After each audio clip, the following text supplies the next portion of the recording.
үлкен рахмет, қорғаған байтақ жерінде ұрпақтар үшін мұра қалдырған туған елді. Дей келе, біздің бабаларымызға отанымыздың еркіндігі, отанымыздың тәуелсіздігі үшін оқушылардан сізге мың алғыс.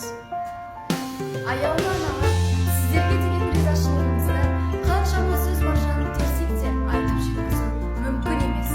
Аяулы аналар, сіздерге мың алғыс.